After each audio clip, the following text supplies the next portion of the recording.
안녕하세요. 오늘은 과도한 사양에 대해서 말씀을 드릴까 합니다. 얼마 전에 이제 저에게 상담을 받으러 오신 어떤 부인이 푸념을 해요. 자기는 이제 결혼을 해서 상당히 넉넉하게 살기 때문에 이 사람 저 사람들에게, 특히 친인척들에게 많이 베푼다 그래요. 근데 자기에게 이제 저 아래로 올케가 한 사람이 있는데, 이 올케가 이제 친정의 기둥인 셈이지요. 근데 그 올케에게 뭐를 이렇게 좀 베풀면은 금방 그거에 대한 보답 인사가 오는데, 어쩌면 그렇게 내가 예를 들면 10,000원짜리를 베풀었으면 딱 10,000원짜리 보답이 온다는 거예요. 또 20,000원짜리를 베풀었으면 딱 20,000원짜리 이 보답이 오는데 조금 야속하더라는 거예요. 근데 그렇게 평생을 자기가 먼저 그렇게 베풀면은 좀 자기네들이 어디 해외여행을 갔거나 이랬을 때 그쪽에서 먼저 이 시누이인 자기에게 인사치레를 이렇게 하면은 자기도 남편 보기에 얼굴이 슬 텐데, 그런 거 없다는 거예요. 내가 먼저 베풀어야 그쪽에서 보답이 오는데, 보답도 딱 내가 베푼 그 범위를 넘어서지도 않고 모자르지도 않게. 그러니 이게 뭐냐 이러면서 참 이게 좀 짜증을 내더라고요. 그래서 제가 그렇지 우리가 너무 즉각 받은 만큼 보답하는 거는 이거는 조금 그렇고, 우리가 이제 이렇게 신세를 지면은 그거를 이렇게 좀 빚진 그런 기분에 상당히 놓여 있다가 때가 되면 또 이렇게 좀 듬뿍 갚아야 서로 기분이 좋은데, 그러지를 않는 거, 이거를 참 우리가 이제 잘 생각해 보자는 얘기예요. 그전에는 우리가 이제 못 살던 시절의 얘기지요. 그전에는 이제 남의 집에서 잔치가 벌어지고 그러면은 그게 당일날 끝나는 게 아니라 한 며칠씩 이게 진행이 됐어요. 집안에서 장례를 치르는 것도 그렇고, 결혼 혼례를 치르는 것도 그렇고, 그러면은 거기 와서 2, 3일씩 진을 치는 얌체 같은 사람들도 있고, 이제 먹을 게 귀했으니까 그랬지요. 그러고 이렇게 공짜 좋아하고 신세 지는 거 좋아하고, 그래서 그런 얌체 족속, 뺀질이 이제 이런 말들이 상당히 돌면서 눈살을 찌푸리고 그랬는데, 어느덧 우리나라가 이제 잘 살게 됐잖아요. 경제 대국까지는 아니어도 이제는 상당히 풍성풍성 돈을 잘 쓰는 이제 이 국민이 됐는데, 이 개인 소득이 원래 한 2만 불, 3만 불로 이렇게 증가되면서 이게 이제 개인주의화, 어느 나라든 다 이 개인주의화 경향을 보인다 그래요. 우리나라도 외에는 아니지요. 자, 그러다 보니까 요즘 이제 사람들은 남에게 이렇게 신세 지려고 안 해요. 오히려 신세를 지려고 하는 게 아니라, 너는 네 거 먹고 살고 나는 내 거 먹고 산다. 서로 아쉬운 소리 안 한다. 이제 이런 게 미덕으로 이제 자리를 잡았는데, 이게 이런 개인주의적 성향, 이 풍조가 너무 심화되는 게 아닌가 하는 생각을 해요. 왜 요새 이런 생각을 했느냐 하면은, 제가 누구에게 이렇게 전화를 하려고 했더니 옆에 있는 분이 요즘도 전화를 해요? 문자를 하세요? 이렇게 해요. 그래서 제가 아니 왜요? 그랬더니 그 사람의 이제 사생활을 보호하는 차원에서 문자를 먼저 이렇게 쳐놓고 이제 대화를 하다가 필요하면 그때 통화를 하지, 왜 처음부터 전화를 하느냐 그래요. 그래서 제가 전화도 이게 이제 사생활 침해다 이래갖고 전화도 못하나 하는 이런 생각이 들어요. 물론 이게 너무 이른 시간이나 너무 늦은 시간에는 이제 방해될까봐 우리가 전화를 안 하죠. 근데 낮인데도 이 전화하는 것마저도 이 조심해야 되는 이런 세상에 사니까 이게 참 좋다라고 해야 되는지 아니면은 너무 매끈해서 이게 좀 살맛이 안 난다라고 그래야 되는지 저도 이게 좀 혼돈스러운 상태예요. 자, 그래서 이제 우리는 이 잘 산다라는 게 피해를 안 입히고 안 받고 뭐 이렇게 해서 깔끔하게 사는 것보다 뭔가 인정스럽게 나누면서 서로 편안함을 느끼고 거기에서 이 나눔의 기쁨을 느끼는 게 잘 사는 게 아닌가 하면서 너무 매끈매끈한 거는 좀 지양했으면 좋겠다 하는 생각을 다시금 합니다. 제가 이제 가끔 이제 가서 저녁을 먹는 집이 있었어요. 지금은 아니지만 이제 전에. 그런데 그날 이제 제가 저녁을 가서 먹기로 돼 있었고 이렇게 저녁을 먹으러 갔는데 그 안주인이 눈이 좀 부어 있어요. 그래서 제가 깜짝 놀라서 무슨 일이 있느냐니까 아니에요 이래요. 그래서 아니 뭐가 이제 눈이 부어 있으니까 제가 이제 갸우뚱했더니 이 부인도 거울을 쓱 보니까 누가 봐도 이 울음 표시가 나니까 이제 그때 이 얘기를 하더라고요.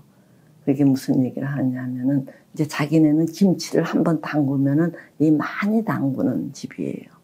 그런데 간을 자기보다는 친정어머니가 아주 잘 본대요. 원래 솜씨도 있고. 근데 이제 이 친정어머님이 일찍 남편을 여의시고 이제 다른 어디에 혼자 사시는데 그날도 이제 김치를 담글 때 도와주러 오신 거예요. 그러면 다른 때 같으면 이제 얼른 김치를 담그고 그리고 자기가 그 어머니가 사시는 거처로 얼른 모셔다 드리고 와서 이제 저녁 준비를 하고 그랬는데 그날따라 이제 뭐가 이렇게 좀 지연이 됐다 그러더라고요.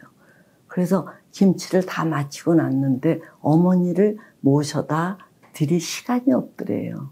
그래서 이제 어머니에게 엄마, 내가 시간이 안 되니까 택시 타고 가요 하고 이렇게 이제 어머니에게 차비를 드리니까 어머님이 에이 무슨 택시냐, 그러면서 쫀살같이 내빼시더라는 거예요. 그러니까 이 딸 입장에서는 어머니를 모셔다 드리지도 못하니까 이제 차비 쪽으로 돈을 조금 넉넉하게 드리고 싶어서 드리는 건데 어머님이 휙 이제 빠져나가듯이 그렇게 하니까 이 부인이 그 어머니에게 이제 돈을 찔러 주려고 막 달려가다가 이게 휘청하고 이제 뭐 이런 일이 있고 어머니는 이미 가셨고 이제 그래서 자기가 휘청하고 이렇게 앉아서 이렇게 뭔가 이렇게 불편했는데 그때 이제 옛날에 이 일들이 쭉 생각이 나더라는 거예요.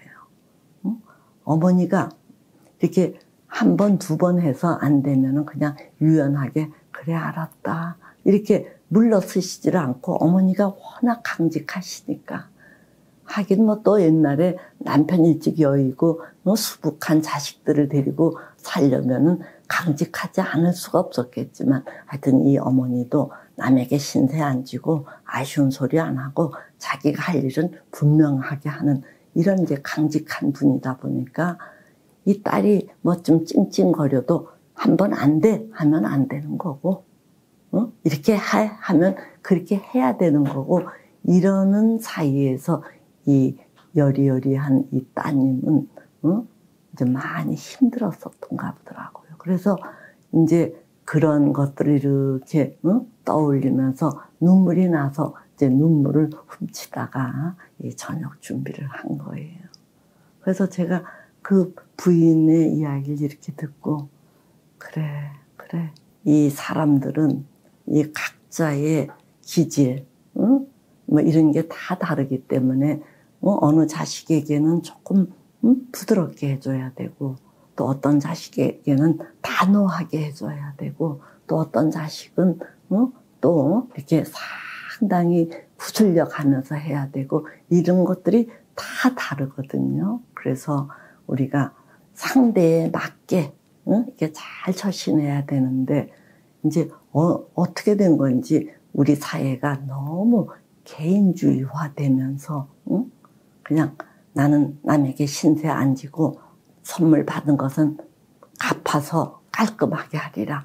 이런 너무 이 단일한 생각에 너무 우리가 거기에 갇혀서 사는 거 아닌가 이런 생각을 하게 된단 말이에요. 이제 이런 얘기를 하다 보니까 또 하나 생각나는 게 있는데 저희 이제 돌아가신 어머님 예전에 이제 살아계실 때 저희 어머니에게 아주 잘해주시던 그 아주버니가 한 분 계셔요. 이 아주버니가 아주 좀 좋은 분이었는데 저희 어머니가 이제 저를 볼 때면은 이 아주머니에 대한 이야기를 여러 차례 하셨어요. 그러니까 저도 우리 어머니에게 그렇게 잘해주시는 이 아주머니에게 뭔가 대접을 해드리고 싶었던 거예요. 그래서 제가 이제 지금은 이제 사라지고 없지만 그 옛날에 대원각이라고 이 고깃집이 아주 유명한 데가 있었어요. 지금은 거기가 길상사로 이제 절로 변했는데 하여튼 옛날에는 그 유명한 고깃집이었거든요. 그래서 이제 제가 거기에 예약을 이 아주머니와 어머니를 위해서 거기 예약을 하고 이제 모셨어요. 그랬더니 이 아주머니가 자기 안 간다고 막 그러길래 아유 모처럼 제가 대접을 하고 싶은데 갑시다 하고 제가 정말 열렬하게 그 아주머니에게 사정을 하다시피 하니까 이 아주머니가 그냥 못 이기는 것처럼 하고 이제 그 대원각이라는 데에 가서 이 고기 구이를 이제 맛있게 저는 이제 대접을 해드린 거예요. 그러고 이제 이 아주머니가 이제 뭔가 화장실을 간다고 갔는데 제가 뭐가 이렇게 급하게 저도 가게 되는 일이 있었어요. 그래서 갔는데 이 아주머니가 거기서 토하시는 거 있지요. 그래서 제가 그 아주머니가 이제 금방 아주 맛있다 그러면서 고기를 먹었는데 토하는 거를 제가 이렇게 봤다라는 걸 그 아주머니가 이제 알게 되면 무안할까 봐 제가 얼른 제 몸을 감췄지요. 그리고 이게 뭐지 왜 토하실까 이랬는데 그러고 이제 저는 갸우뚱 했는데 내중에 알고 보니까 그 아주머니가 고기를 일절 못 하시는 분이었던 거예요. 그런데 이제 저는 그 아주머니를 대접하겠다고 아주 고급스러운 데를 그렇게 예약을 해서 막 모신다고 저도 조금 무리를 했던 것 같고 고집을 피웠던 것 같고 그러니까 이제 그 아주머니는 사양을 하다 안 되겠으니까 제가 이제 대접하고 싶어 하는 그 마음을 높이 사서 그랬는지 나 고기 못 먹어요 이 소리를 안 하고 그렇게 잡수시고 이 토해내는 이제 이런 거를 보면서 참 그 아주머니가 자기를 많이 고집하지 않았구나. 그 아주머니보다 고집했던 건 저라는 얘기예요. 그래서 이제 그 아주머니에게 새삼 참 죄송하고 고맙기도 하고 다시금 이제 바라보게 된 적이 있습니다. 그래서 이제 요즘 저는 그런 생각을 하게 돼요. 하여튼 우리가 잘 산다라는 것은 유연함하고 이제 뭔가 연결이 돼 있다. 그래서 너무 신세를 지려고 하는 것도 안 되지만 그 반대로 싹싹 밀어내서 신세 안 지고 탁탁 털어내듯 그렇게 사는 것도 결코 잘 사는 게 아니다. 그래서 상대에 따라서 내가 양보도 하고 이렇게도 하고 저렇게도 하고 하면서 가장 중요한 게 이 우애를 나누는 게 아닐까 이런 생각을 합니다. 무슨 말씀인지 아시겠죠? 예. 그래서 우리가 한 세상 살아가는데 과도한 사양 이런 것들도 조금 생각해 볼 문제다. 이런 말씀을 오늘 드립니다. 예, 오늘은 여기까지 하죠.